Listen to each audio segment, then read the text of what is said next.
con la clase. Voy a empezar por borrar la pizarra. ¿Se ve bien la pizarra? Sí, profe. Bueno, profe. perfecto. Voy a poner a grabar. Recording in progress. Bueno, si ustedes se acuerdan, cuando yo empecé la clase de integrales indefinidas, le dije que cronológicamente en el tiempo, lo primero que aparecieron fueron las integrales definidas antes de las indefinidas. Por eso es una discusión de algunos matemáticos que dicen que primero hay que dar, así como fue la cronología, dar primero las integrales definidas y después las indefinidas. El problema es que cuando las definidas aparecen, en la historia de la matemática, aparecen como sumatoria, es decir, no se hacía el proceso de integración. Directamente se calculaban las integrales definidas mediante sumatoria. Por eso, el matemático Euler fue el que determinó de que el símbolo sumatoria, que era una letra sigma griega, se transforme en una S alargada, que es la integral. Entonces, justamente, para que ustedes vean de que justamente la integral estaba relacionada íntimamente con el símbolo sumatoria. Y eso lo vamos a ver ahora, justamente, cuando expresemos la integral definida. Bueno, la integral definida fue fundamentalmente descubierta por un matemático que era militar también, de apellido Riemann. Él fue el que determinó cómo resolver una integral definida. Pero también Cauchy participó en la demostración de otra forma de la integral definida, pero ya medio orientada a la superficie del área, o el área, bajo la curva, el eje X y dos rectas, X igual a A y X igual a B. Entonces hay dos concepciones: la integral definida según Riemann y la integral definida según Cauchy. Nosotros, cuando pedimos en teoría, nos da lo mismo que el estudiante resuelva de una manera o demuestre de otra manera. Pero nosotros, yo por lo menos, doy la concepción de la integral definida según Cauchy, porque a mi criterio es mucho más fácil que el estudiante entienda mejor la demostración. Entonces, vamos a poner como título integral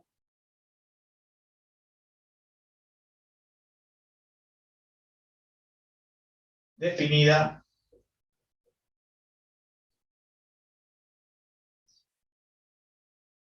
y, si quieren, podemos poner según Cauchy.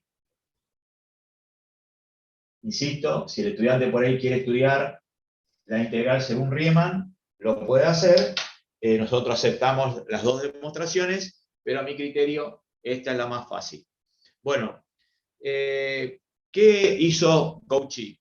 Cauchy intentó buscar el área encerrada por una curva cualquiera igual a f de x, y él quería saber el área exacta que había entre la curva, el eje x, y dos rectas, x igual a A y x igual a B. O sea, lo que estamos hablando es de este área que Massa va a pintar ahora a continuación. Muy bien. ¿En qué se basó Cauchy para poder demostrar lo que vamos a demostrar? Los griegos ya habían intentado una especie de integración sin saber que lo que estaban haciendo era una integral. Ese método se llamaba exhaustión, es decir que, como a ellos les interesaba, por ejemplo, lo que más les dificultaba, porque hasta que no conocían el número pi, no podían determinar la superficie de un círculo, lo que hacían era generar polígonos cada vez con mayor cantidad de lados. Es decir, por decirle una cosa, empezaban con un hexágono, después seguían con un octógono, después con un dodecágono, y así le iban agregando cada vez más lados, y obviamente al agregar más lados, se iban acercando a la circunferencia. Y entonces la superficie de ese polígono, con una cantidad importante de lados, tenía un área aproximada al área que iba a tener el círculo. Bueno, ese método se conoce con el nombre de exhaustión. Y en ese método es en el que se basa Cauchy, porque ya cuando Cauchy hace esta demostración, ya existía el límite. Y ahí es donde justamente determina que el área se calcula mediante un límite. Fíjense la importancia del límite de una función. Entonces, ¿pero qué hizo Cauchy? Cauchy hizo lo siguiente. Voy a reproducir esta gráfica un poco más grande, la voy a reproducir 3 veces. Es decir que voy a hacer un sistema de ejes por acá, voy a hacer otro sistema de ejes por acá, y voy a hacer otros sistemas de ejes cartesianos acá. Es decir que en definitiva voy a dibujar mi función 3 veces. Es decir, no es que son 3 funciones, sino es la misma función dibujada 3 veces. Entonces vamos a dibujar mi función, dibujo mi función y dibujo mi función. Entonces, en todos los casos vamos a poner que esta es igual a f de x, que esta es igual a f de x, y esto es y igual a f de x. Bueno, lo que hizo Cauchy fue lo siguiente. Vamos a tomar el intervalo AB en todos los gráficos. Tenemos el intervalo AB. Cualquier cosa me interrumpe. Y lo que hizo Cauchy fue lo siguiente. Dividió al intervalo AB en n subintervalos. Es decir, intervalos más chicos, cuyas amplitudes pueden ser iguales o distintas. Es decir, que lo que hizo Cauchy fue dividir así, y tenemos una división. Lo propio hizo en el otro dibujo, y lo propio hizo en el otro dibujo.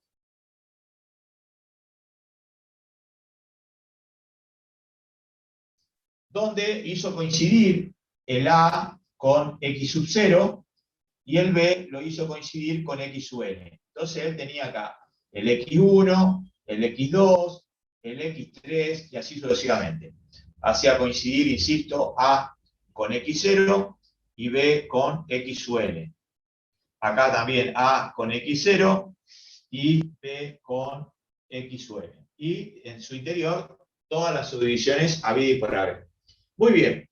Ustedes se acuerdan, como la función que lo que estamos trabajando es una función continua, había un teorema que se llamaba teorema de Weierstrass, que hablaba que si la función era continua, iba a existir un mínimo y un máximo dentro de ese intervalo. Bueno, justamente lo que hizo Cauchy fue generar rectángulos, en un caso usando el mínimo, en otro caso usando el centro de cada uno de los intervalos, y el otro usando el máximo de cada uno de los subintervalos. Entonces, generó rectángulos. Fíjense, si yo uso el mínimo de cada uno de mis intervalos, los rectángulos me quedan de esa manera. Que yo lo voy a pintar de un color para que el loco distinga los intervalos con los que vamos a trabajar. Ahí tiene el estudiante. Fíjense, los rectángulos, la base justamente siempre es la amplitud de cada uno de los intervalos, y la altura es el mínimo, en este caso, de cada uno de los intervalos. ¿Ves? Usando el mínimo de cada uno de los intervalos. En este caso particular, ¿qué usó Cauchy? Fue la ordenada de un punto medio de cada uno de esos intervalos. Entonces tiene unos rectángulos de este tipo. Si alcanzan a apreciarlo, masa toma la mitad de cada uno de sus intervalos. Y ahí tiene otros rectángulos que lo vamos a pintar, también como hicimos en el otro caso. Entonces tiene el área de este rectángulo, el área de este rectángulo, el área de este rectángulo, y ahora pintamos el resto. Tenemos el área de este rectángulo y el área de este rectángulo. Y en el último dibujo, ¿qué hizo Cauchy? Dijo, no, bueno, acá en el último vamos a usar el máximo. Entonces tuvo este rectángulo, este rectángulo, este rectángulo, este rectángulo, este rectángulo y este rectángulo. Entonces, vamos a pintar los rectángulos para que quede completo el dibujo. Entonces, él se da cuenta de que obviamente si suma el área de estos rectángulos, va a obtener un área aproximada al área verdadera. Es decir, que no va a ser exacta porque acá está cometiendo errores. Fíjense en los espacios vacíos que quedan acá. Acá el de lleno, este sería un poco la mejor de todas, porque este que se sobra se puede ocupar acá, este que sobra pero puede compensar, pero no quiere decir que sea lo mismo. Y acá comete un error por exceso. Fíjense que todo lo que pasa por arriba de la curva es un exceso, es decir, estoy sumando de más el área. Por lo tanto, en ninguno de los tres casos el área es exacta. Y lo que nosotros estamos buscando es justamente que nuestra área sea exacta. Entonces, él acá, si suma los rectángulos buscando el mínimo, obtiene un área aproximada. Es decir, que él va a llamar a este área, la va a llamar área inferior. ¿Por qué? Porque usa los mínimos. Y va a ser igual a la sumatoria, con i variando desde 1 hasta n, de los mínimos su i por los delta x su i. Esta área, usando el centro de cada uno de los intervalos, la va a llamar área media. Repito, área media, que es la sumatoria de i variando desde 1 hasta n de los f de c sub i, que sería f del centro de cada uno de los intervalos, por el delta x sub i, que es la amplitud de cada uno de los intervalos. Y acá vamos a llamar área superior, o sea que la vamos a llamar área S, que sería la sumatoria con i variando desde 1 hasta n del máximo sub i por el delta x sub i. Repito entonces, él tiene un área inferior usando los mínimos, un área media usando la ordenada del centro del intervalo y un área superior usando el máximo. ¿Qué tienen en común todas? La base de los rectángulos siempre es la misma. Fíjense que la base de los rectángulos es la amplitud de esa subdivisión previa que hicimos nosotros. ¿Cómo vamos hasta ahí? Se va entendiendo, profe. Bien. Bien, profe. Le saco fotos porque necesito borrar para poder continuar con la demostración. Bien. ¿Qué hace Cauchy ahora? Lo que vamos a hacer nosotros es, vamos a borrar todo y voy a trabajar con un solo intervalo genérico. Es decir, para que ustedes vean lo que sucede dentro de cada uno de los intervalos y cómo vamos a llegar nosotros a la solución del problema. Entonces, fíjense lo que voy a hacer ahora. Voy a borrar todos los gráficos.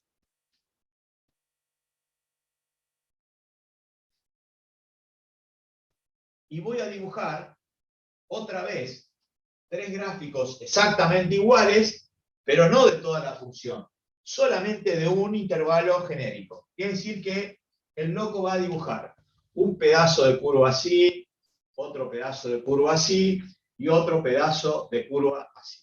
Acá va a dibujar, perdón, vamos a hacer así, va a dibujar el intervalo, va a dibujar el intervalo, y acá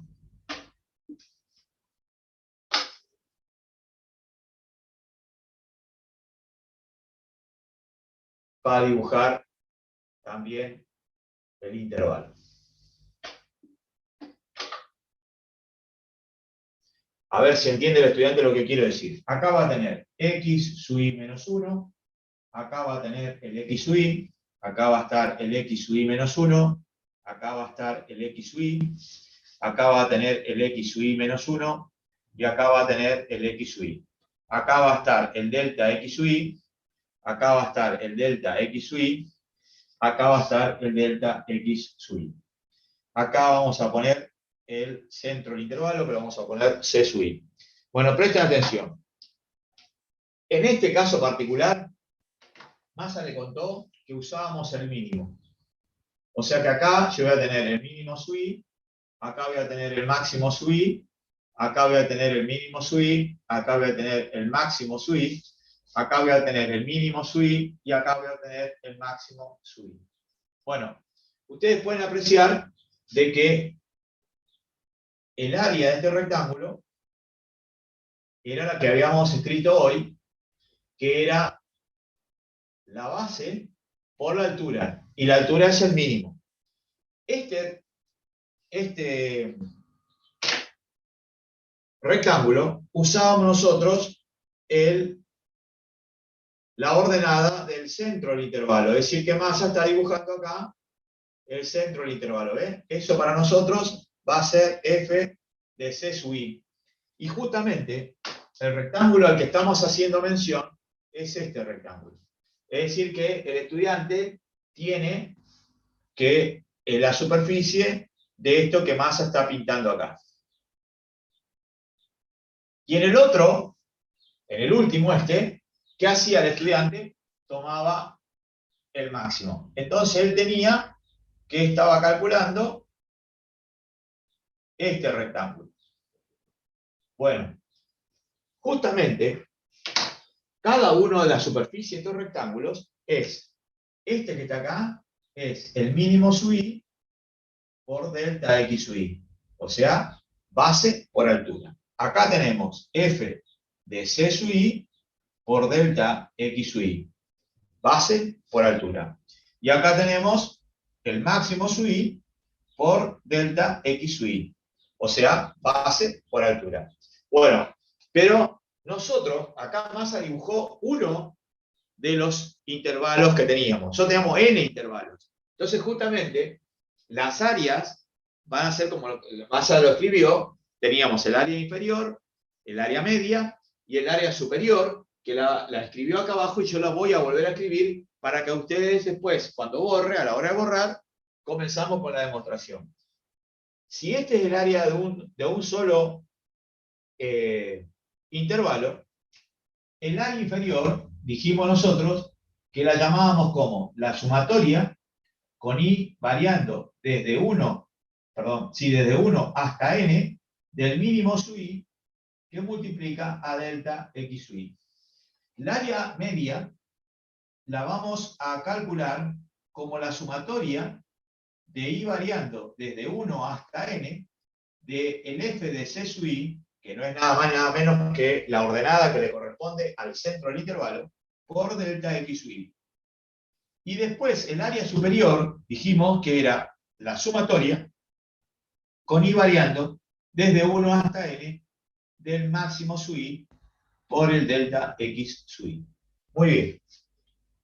El estudiante se da cuenta de que estas áreas son aproximadas, porque obviamente estoy cometiendo un error. Acá justamente lo hice más grosero para que el estudiante se dé cuenta que cuál es el error que comete. Si yo estoy buscando el área bajo la curva y calculo mediante un rectángulo, esto que está acá queda sin sumar, por lo tanto este sería el error. Lo mismo sucede acá, por más que esto se compense con esto, nunca van a ser iguales, y acá fíjense que estoy cometiendo un error por exceso. Entonces, Cauchy, ¿qué se dio cuenta?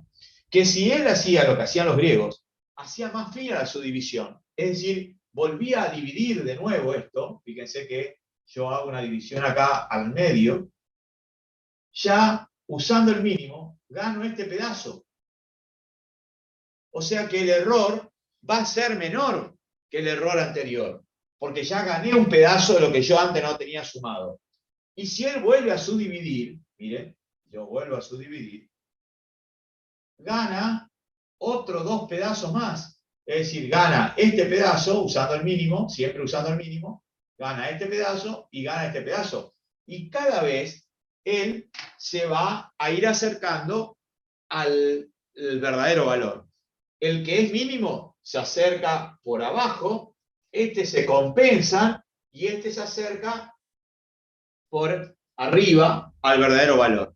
Entonces le pregunto al estudiante, si yo cada vez hago más grande la subdivisión, o sea que en vez de dividir por n, elijo otro número más grande y divido por un número mayor, ¿qué le parece que cuando yo voy a tener el área verdadera? Cuando el número de subdivisiones tienda a ¿cuánto? A infinito. A infinito, exactamente. Quiere decir que cuando n tiende a infinito, los delta x van a tender a cero y ahí yo voy a estar en presencia del área verdadera. Entonces, lo que Massa va a hacer es borrar los tres dibujos, primero le voy a sacar una foto, y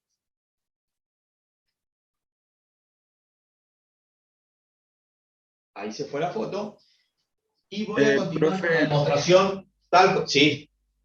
pero ese tipo de subdivisión solo se puede hacer cuando es inferior o se puede hacer con lo que sería No, el intermedio no, y el superior también. con todo, pero está buena la pregunta para que vos te des cuenta, con la única salvedad que acá las áreas se suman y acá las áreas se restan, porque si vos volvés a dividir, acá, en el mayor, mirá dónde te quedó el máximo. O sea que esto que estaba antes no va a estar más, ¿me entendés o no? Ah, claro. O sea, ¿Me sería lo explico? mismo, solo que se le saca por arriba, digamos. Claro, exactamente. Acá agregás y acá sacás. Y acá hace una mezcla de las dos. ¿Me explico? Eh, claro, claro. Depende de qué lado dividas. Se va Exacto, a sí, sumar o se va sí, a restar. exactamente. Bien. Bueno, creo que se entendió,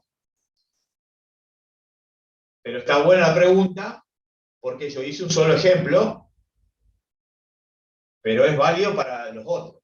Bueno, entonces, si ustedes observan, vamos a establecer esta relación.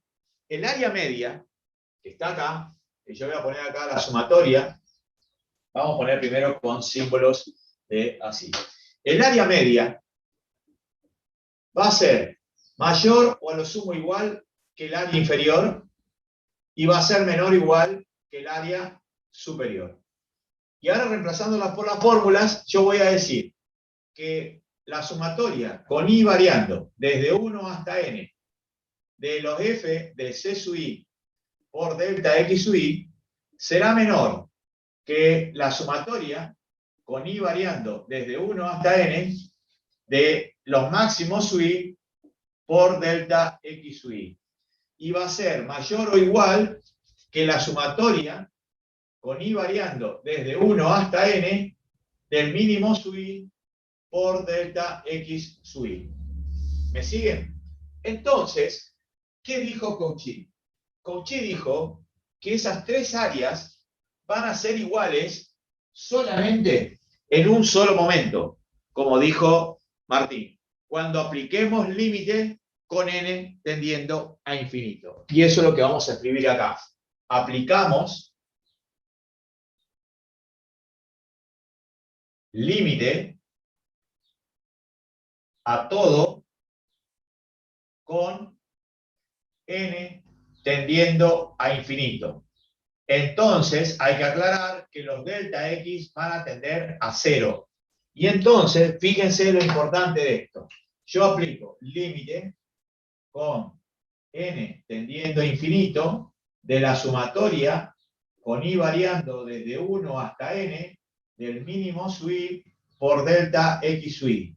Eso va a ser igual, fíjense que ya no escribo más menor o igual, sino las tres áreas van a ser iguales, y me queda al límite con n tendiendo a infinito de la sumatoria con i variando desde 1 hasta n de los f de c sub i por delta x sub i. Y eso será igual al límite con n tendiendo a infinito de la sumatoria de i variando desde 1 hasta n del máximo sub i por delta x sub i. Entonces, como las tres áreas son iguales, justamente tomamos la del medio y digo entonces que el límite con n tendiendo a infinito de la sumatoria con i variando desde 1 hasta n de f de c sub i por delta x sub i, eso es igual a la integral definida entre a y b de f de x diferencial de x. Y entonces ahí aparece, recién ahí aparece la integral. Es decir que justamente la integral definida es un límite.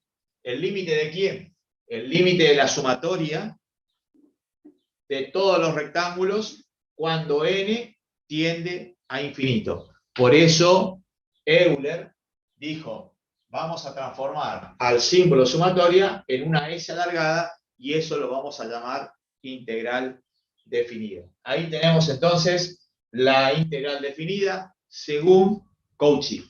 ¿Se entendió? O sea que la definición coloquial sería que la integral definida es la sumatoria de de todas las áreas de los rectángulos cuando el límite, cuando n tiene. Perfecto. ¿Cómo sería la coloquial? Cuando n tiende a infinito. O sea, la integral definida que es el límite de la sumatoria de los rectángulos cuando n tiende a infinito. ¿Quedó? ¿Quién habló, Miguel? Sí, profe. Estaba anotando porque quería saber la coloquial. Bien. ¿Puedo borrar? Yo tengo una duda más, profe. Vio que pone arriba de la definición de integral, pone el mínimo y el máximo, el mínimo a la izquierda, el máximo a la derecha. ¿Cómo sería el del medio f, f en función de ci? ¿Cómo se lo diría? Eso se llama ordenada del centro del intervalo. Ok. La ordenada del centro del intervalo. Acordate que cuando Massa dibujó el intervalo, mirá, Miguel, vos tenés el x sub i menos 1 y el x sub i. Acá vos tenés el c sub i. ¿Me entendés o no? Entonces yo calculo la ordenada, que eso va a ser la altura. ¿Me explico? Sí, profe. La altura del rectángulo ese que nosotros llamamos área media.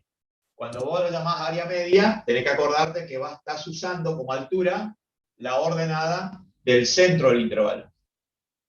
Bueno, la integral definida tiene 5 propiedades importantes que la vamos a escribir. Entonces vamos a poner como título propiedades.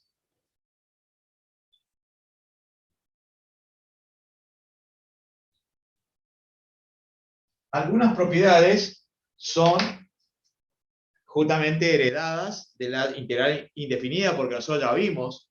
Y tenemos, por ejemplo, la primera. Dice que la integral definida entre a y b de una constante por una función diferencial de x, la constante la podemos sacar fuera del signo integral y me quedaría de esta manera. O sea que la integral definida entre a y b, así se lee, es igual, de k por f de x diferencial de x, es igual a k, que lo sacamos fuera del integral, de f de x diferencial de x. La segunda propiedad dice que la integral definida entre a y b de la suma de dos funciones, f de x y g de x, todo eso diferencial de x, se puede escribir como la integral definida entre a y b de f de x diferencial de x más la integral definida entre a y b de g de x diferencial de x. 3. La integral entre a y b de, vamos a hacer primero esto.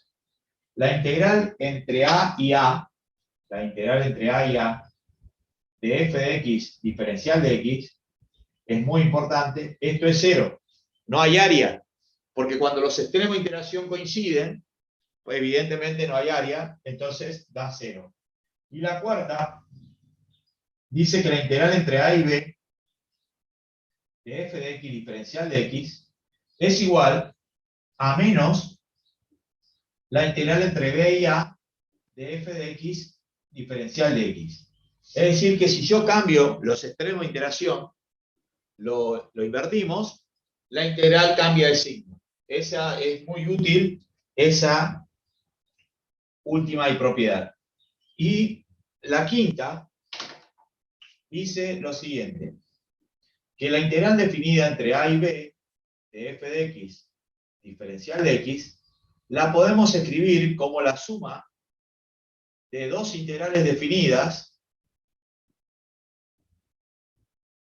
una que vaya desde a hasta c y la otra que vaya desde c hasta d, perdón, hasta b.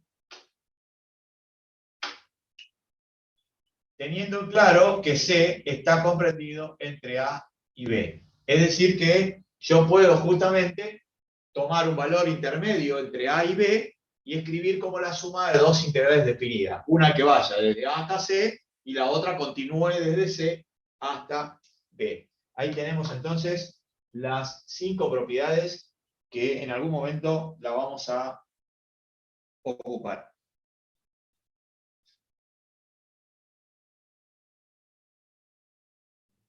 Muy bien. Siempre se lee de abajo hacia arriba, sería desde... Siempre se lee de abajo hacia arriba y A es menor que B. Siempre. Por eso se llama extremo inferior y extremo superior. ¿Está? Y se llaman extremos de integración. Bueno, la integral definida tiene varias aplicaciones. Se pueden calcular un montón de cosas como volúmenes, como superficies laterales, como longitud de un arco, como el centro de gravedad de una figura, pero fundamentalmente se usa la integral para calcular áreas. Entonces, vamos a hacer una breve introducción al cálculo de áreas, qué es lo que tiene que tener en cuenta el estudiante a la hora de calcular las áreas bajo la curva. Como primera medida, el estudiante tiene que saber que las áreas que están por encima del eje X son áreas positivas. Es decir, que si el loco tiene que calcular, por ejemplo, este área en los extremos de integración A y B, él tiene que estar convencido que este área va a ser positivo. Ahora, si el loco tiene que resolver un área donde la integral a resolver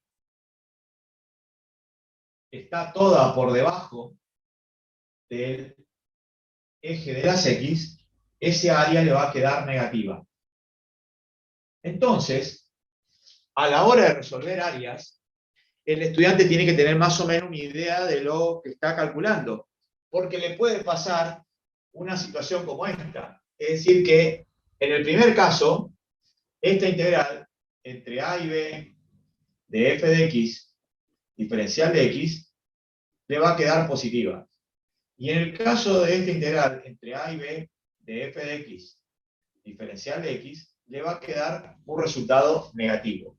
Entonces, el estudiante estará pensando qué sucediera si tendríamos que calcular un área como esta. Entonces ahí el estudiante tiene que prestar atención a el enunciado del problema.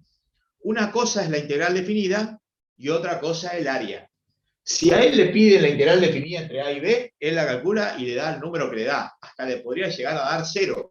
¿Por qué le podría dar 0? Porque este área es positiva y este área es negativa. Si resultasen iguales, obviamente que el resultado de esa integral definida le va a dar 0. Ahora, si a mí me piden calcular el área encerrada por la curva y el eje X, yo tengo la obligación de calcular este valor C, que sería justamente la raíz, y resolver las integrales por separado. Es decir, que la respuesta de este problema es lo siguiente: la integral entre a y c de f de x, diferencial de x, menos la integral entre c y b de f de x, diferencial de x. Y ahí recién el loco obtiene el área total.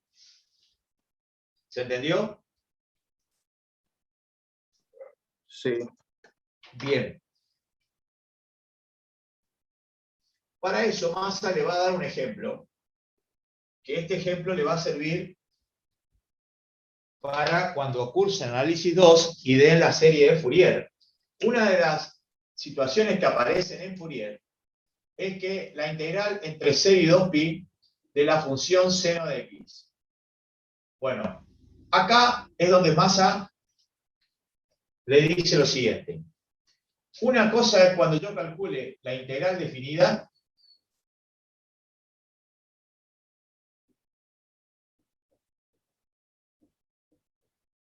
y otra cosa cuando calcule el área. La integral definida le va a dar 0 y el área le da 4. Entonces hay una gran diferencia de lo que estamos hablando. Para contarle eso, de dónde saca Massa esas cosas, hacemos un pequeño dibujo. Massa va a dibujar la función seno.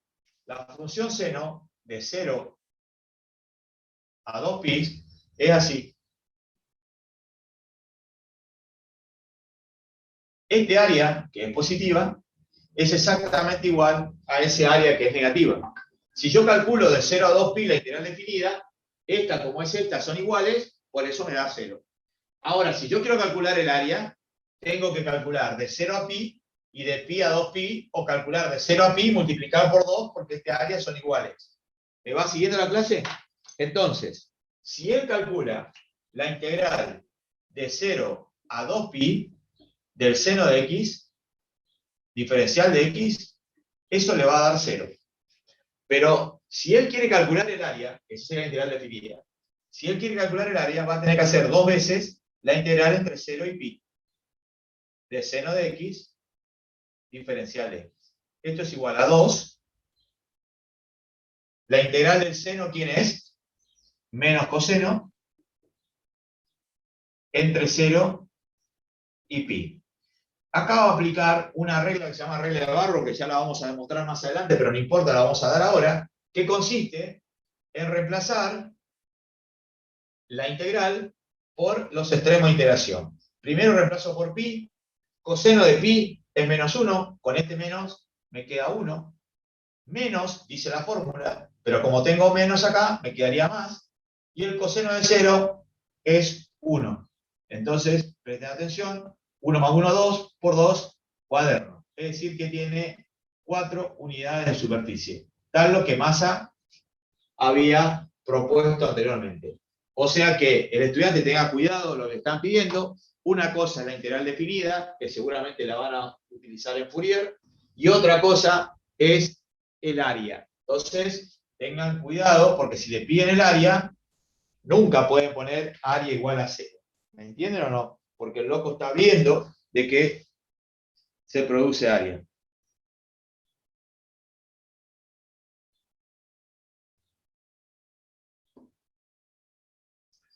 ¿Cómo fuimos con eso? Bien. Vamos bien, profe. Bien. Ahora vamos a hacer algo que seguramente le van a pedir en los prácticos y muy probable en los parciales, que es calcular el área encerrada por dos curvas. Entonces, el área encerrada por dos curvas es un ejercicio muy interesante porque se lo resuelve mediante integrales y lo podemos obtener en forma exacta. Los datos del problema son mis dos funciones, es decir, yo tengo que y es igual a f de x e y es igual a g de x. Es decir, que yo tengo dos funciones. Si ustedes quieren pueden hacer el gráfico, que eso ayuda muchísimo a resolver el problema. Entonces vamos a suponer que yo tengo, esta es mi función f de x, y acá tengo mi función g de x, y yo pretendo calcular este área encerrada por las dos curvas. Es decir, que lo que estoy buscando es esto que está acá. El único dato que me dan a mí son las dos funciones, nada más que eso. Entonces, yo necesito, a la postre, encontrar los puntos de intersección. En realidad, no me interesan los puntos en sí. Me interesa solamente la abscisa de esos puntos de intersección. O sea que me interesa el valor de A y me interesa el valor de B. ¿Cómo hago yo para obtener A y B? Tengo que igualar las dos funciones. Entonces el loco lo que hace es igualar las dos funciones, hace f de x igual a g de x, lleva una función al otro miembro, cualquiera de las dos, la que él desee, le va a quedar una ecuación, generalmente de segundo grado, y la resolución de esa ecuación de segundo grado es justamente A y B. Y una vez que el loco tiene los valores de A y de B, ya está en condiciones de calcular el área, porque él va a decir que el área va a ser la integral definida entre A y B, fíjense la importancia de calcular bien estos valores, ¿de quién? De la resta de las dos funciones. Lo ideal, estudiantes, es restar siempre la función que está arriba menos la función que está abajo. ¿Por qué? Para que me dé el área positiva. Porque puede ocurrir de que si el estudiante resta al revés, que no está mal, le va a quedar un resultado negativo. Entonces, el valor numérico es el mismo, pero con signo contrario. Por lo tanto, tiene que poner el resultado en valor absoluto y decir el área vale, si a mí me dio menos 4, el área vale 4 unidades de superficie. O sea que no tengo que estar pendiente de saber cuál es la función que está arriba o la que está por debajo. Lo único que tengo que tener claro es que si yo, cuando obtuve el resultado, me dio positivo es porque resté bien. O sea, resté la que estaba arriba menos la que estaba abajo. Y si el resultado me dio negativo es porque hice las cosas al revés, pero no quiere decir que está mal, sino que a la postre voy a tener que poner el resultado positivo. ¿Saben por qué le digo eso? Porque le puede ocurrir que mis funciones se corten en más de un punto. ¿Y ahí qué hacemos? Entonces, el estudiante, vamos a plantear un problema, él podría tener una situación como esta. Él tiene una función que hace este movimiento y tiene otra función que hace este movimiento. Entonces ustedes pueden apreciar que la función colorada es la función f de x y la función que está con tinta verde es g de x. Entonces, el área encerrada, tenemos dos, que la vamos a llamar área 1 y área 2. Entonces, el área 1, el loco va a tener que cuando iguale, seguramente le va a quedar un polinomio cúbico en el cual tenga 3 raíces, porque van a aparecer los valores A, B y C. Entonces, él si quiere calcular, va a decir, el área 1, ¿a qué va a ser igual? A la integral entre A y B de la función f de x menos g de x diferencial de x. Y el área 2, el estudiante puede calcular lo mismo, porque en realidad siempre va a terminar integrando la resta de las dos funciones. Pero si él resta así como está acá, le va a quedar negativo. Entonces tiene dos opciones si quiere restar igual. O cambia los extremos de integración, que él sabe que le va a quedar negativo, o a la hora de acordarse, esto va a ser la integral entre b y c de f de x menos g de x diferencial de x. Él va a decir entonces que el área encerrada por las dos curvas va a ser igual al área 1 menos el área 2, o decir que el área 1 en valor absoluto más el área 2 en valor absoluto. O sea, cualquiera de las dos maneras el loco puede resolver ese ejercicio. Es decir que, porque él sabe que este área le quedó negativa, entonces para que me cambie el signo le hago la resta, no la suma. Y si no sumo, es valor absoluto. O sea que puede resolver como a él más le gusta. ¿Se entendió?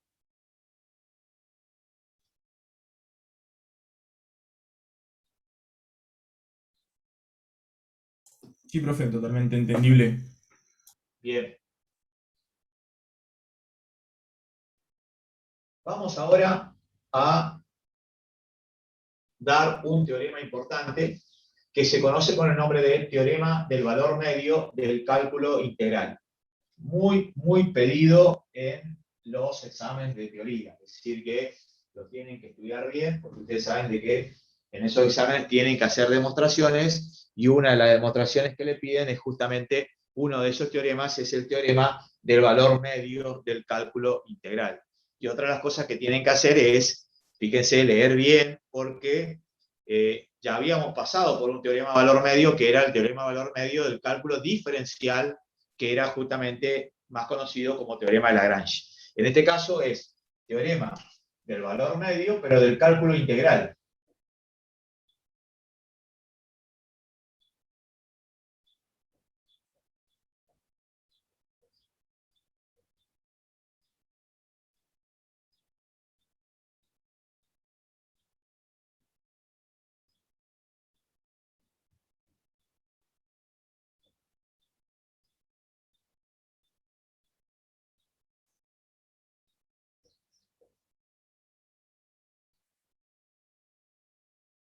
Muy bien. El teorema del valor medio del cálculo integral dice así. Lo vamos a dividir en dos partes al teorema, porque hay un teorema que es para cuando la función es continua, y otro teorema para cuando la función es discontinua. Nosotros vamos a demostrar solamente para el teorema para una función continua, pero después al final aclaramos qué sucede cuando la función es discontinua, pero tiene que estar acotada. Entonces, sea f de x una función continua en el intervalo cerrado a b, derivable e integrable en el mismo intervalo. Entonces va a existir un valor c interior al intervalo que permita la siguiente igualdad. Es decir, que el teorema dice lo siguiente, que la integral definida entre a y b de f de x diferencial de x se puede escribir como f de c por b menos a, donde el valor de c está comprendido entre A y B. Por eso se conoce con el nombre de teorema del valor medio del cálculo integral. Muy bien, entonces repito, sea f de x una función continua en el intervalo cerrado a B, también derivable e integrable en el mismo intervalo, va a existir un valor c interior al intervalo que permita la siguiente igualdad, que la integral definida entre a y b de f de x diferencial de x es igual a f de c por b menos a. Muy bien. Entonces, vamos a partir justamente del concepto de la integral definida según Cauchy.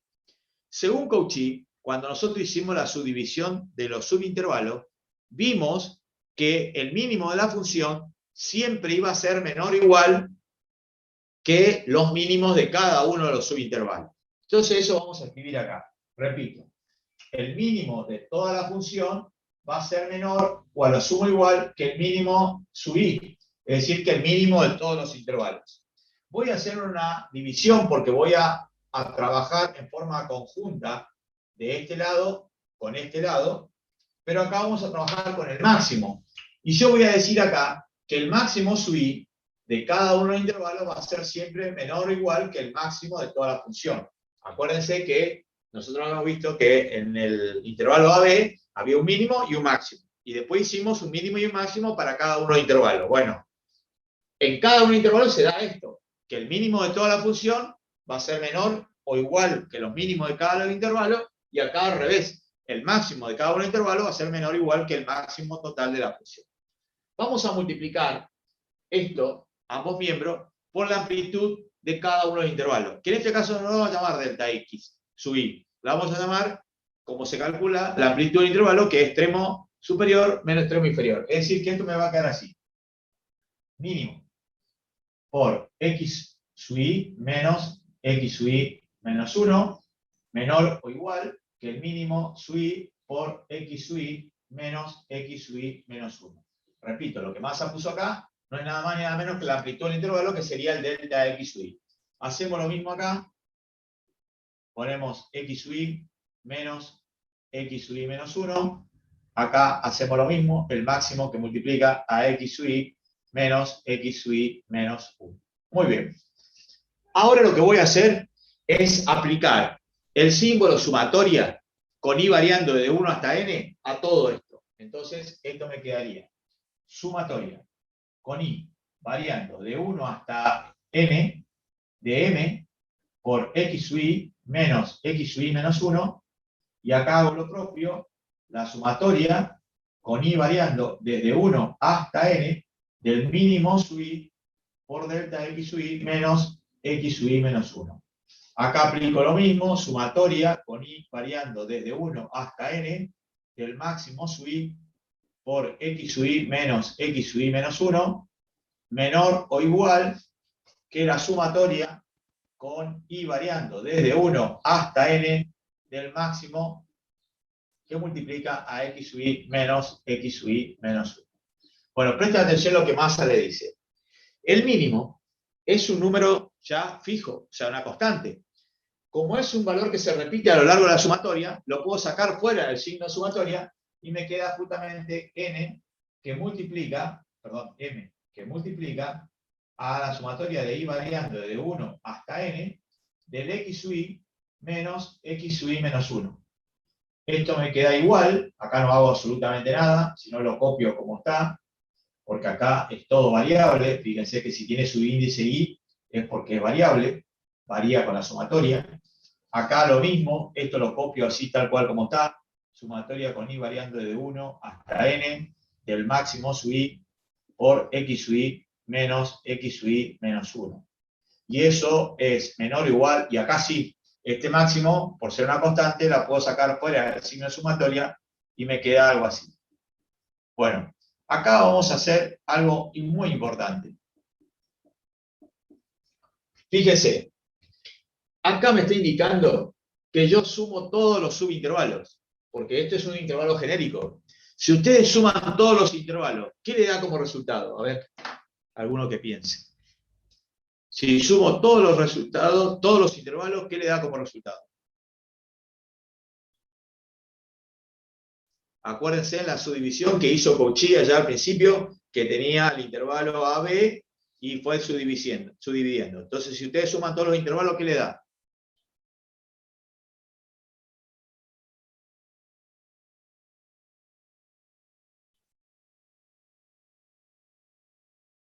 ¿No se acuerdan? Esto le va a quedar la amplitud del intervalo B menos A. Porque si ustedes suman todos los subintervalos, lo que le queda es la amplitud del intervalo.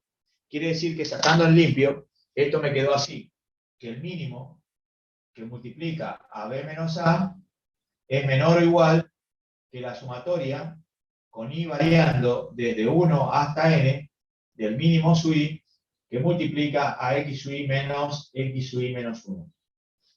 Y acá me quedaría que la sumatoria con i variando desde 1 hasta n de los máximos sub i va a ser menor o igual que el máximo que multiplica a b menos a. Bueno, en esta última parte yo voy a aplicar límite con n tendiendo infinito a todo. Es decir que voy a dividir un poco esto, pero acá lo vamos a correr porque si no, no me va a alcanzar, porque tengo que escribir la palabra límite. Entonces, esto me quedaría así. Límite con n tendiendo a infinito del mínimo por b menos a. Eso es menor o igual que el límite con n tendiendo a infinito de la sumatoria con i variando desde 1 hasta n del mínimo sub i por x sub i menos x sub i menos 1. Y acá hago lo mismo, el límite con n tendiendo a infinito de la sumatoria con i variando desde 1 hasta n del máximo sub i por x sub i menos x sub i menos 1 menor o igual que el máximo por b menos a. ¿Cómo vamos hasta ahí? ¿Bien?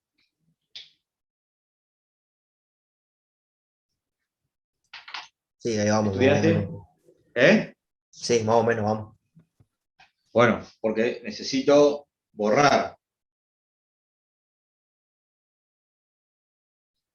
Entonces, le voy a sacar fotos.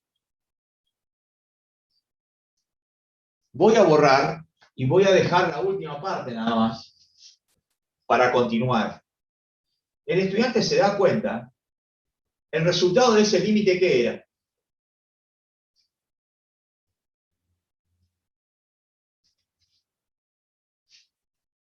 ¿Qué era el resultado de este límite? Empecemos. Esto es una constante, porque esto es un número. B menos A, la amplitud del intervalo, el mínimo es un número, o sea que me queda el límite de un número, es el número, o sea me quedaría el mínimo por B menos A. Es menor o igual, y esto es la integral entre A y B de f de x diferencial de x según Cauchy. Divido otra vez, pongo la línea verde ahí, y acá me queda, esto es la integral, entonces me quedaría la integral definida otra vez entre A y B de f de x, diferencial de x, comprendida, y menor o igual, perdón, que el máximo por b menos a. Y ahí el loco se da cuenta que esto lo puedo escribir así, como la integral definida entre a y b de f de x, diferencial de x, eso es mayor o igual que el mínimo multiplicado por b menos a, y esto es el máximo multiplicado por b menos a. Muy bien. Entonces, si yo divido esto por b menos a, o sea que podemos poner acá, divido por b menos a, si vos dividías todo por b menos a, ¿qué pasa? Me queda el mínimo es menor o igual que 1 sobre b menos a, que multiplica a la integral definida entre a y b de f de x, diferencial de x, y eso es menor o igual que el máximo. Si yo hago un pequeño dibujo de esta situación, vamos a hacerlo acá, miren lo que pasa. Si yo dibujo una función cualquiera,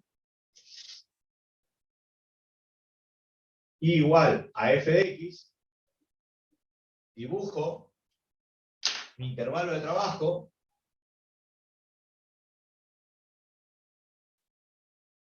acá va a estar b, acá va a estar a, acá está el mínimo, y acá está el máximo. Entonces, esto que está acá es correcto, esto que está acá, porque la integral definida, o sea, el área bajo la curva, va a estar comprendida en el área de dos rectángulos. Uno usando el mínimo, ¿ve? Este rectángulo, base por la altura, y este área que es usando el máximo. O sea que es correcto esto que llegamos acá. El área bajo la curva, que es esto, va a estar comprendida entre el área de dos rectángulos, uno usando el máximo y otro usando el mínimo. Pero cuando yo divido todo por b menos a, esto que está acá me queda un número, k, comprendido entre el mínimo y el máximo, ¿ves? Me queda este número que lo vamos a llamar k. Entonces me quedaría, de acuerdo a esto, que k es mayor o igual que el mínimo y menor o igual que el máximo. Es decir, que k sería justamente la integral de, 1 sobre b menos a, por la integral definida entre a y b de f de x diferencial de x. Pero si ustedes se acuerdan, la función era continua. Entonces, por el valor intermedio, si yo esto es k, yo vengo acá, como la función es continua, me voy a encontrar con la función, y esa función me voy a encontrar con un valor c acá. Y justamente k es f de c por el teorema de valor intermedio.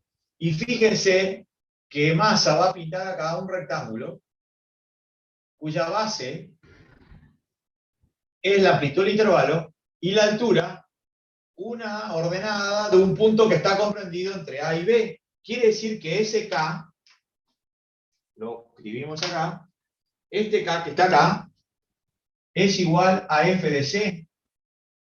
Por lo tanto, 1 sobre B menos A, 1 sobre B menos A, por la integral entre A y B de f de x, diferencial de x, que era igual a K, y como K es f de C, pongo acá f de C.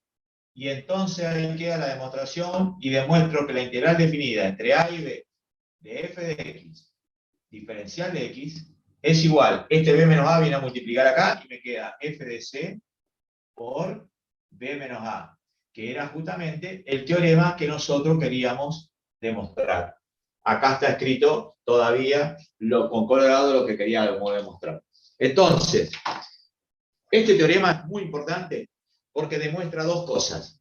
Primero, que la integral definida es un área, y ese área es equivalente al área de un rectángulo cuya base es la amplitud del intervalo, y la altura es la ordenada de un punto interior al intervalo. Es decir, que esta distancia que ustedes tienen acá es mi famoso f de c. Repito, entonces, este teorema demuestra dos cosas.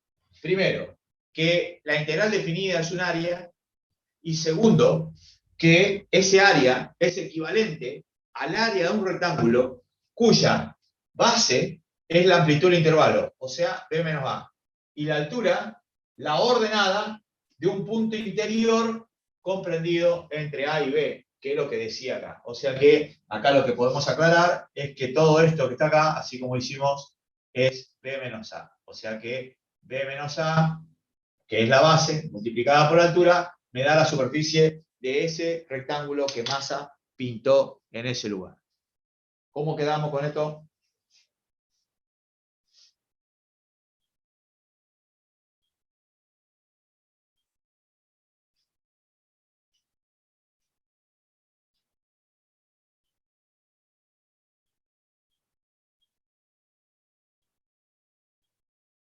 ¿Estudiantes se fueron?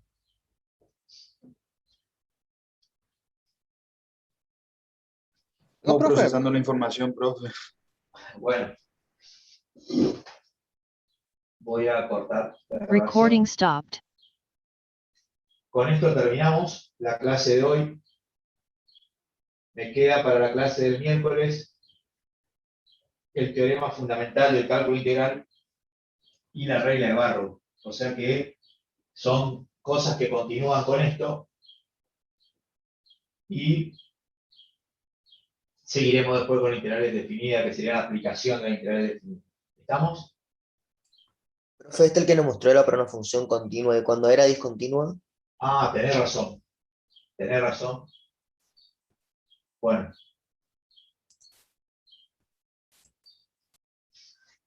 Buenísimo la aclaración. ¿Sí? Porque te piden las dos cosas.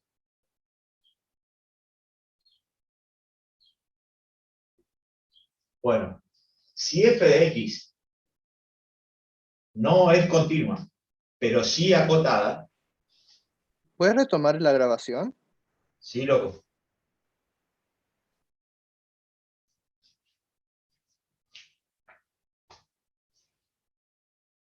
Estaba por poner pausa. Recording in progress.